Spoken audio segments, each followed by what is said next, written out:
So here we have the clip on the pad holder. You can see how we've put it with the zip ties.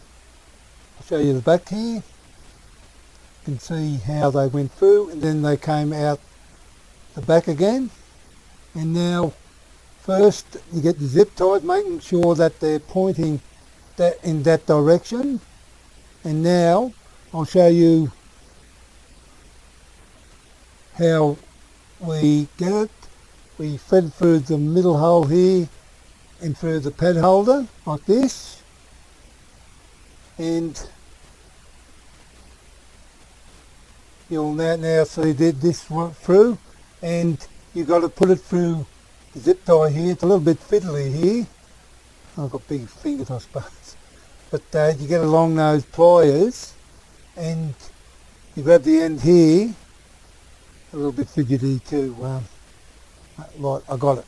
And you just pull it as tight as it'll go, and that's how you do it. That's one side, and you do the opposite side the same way. And I suppose, well, that's about it.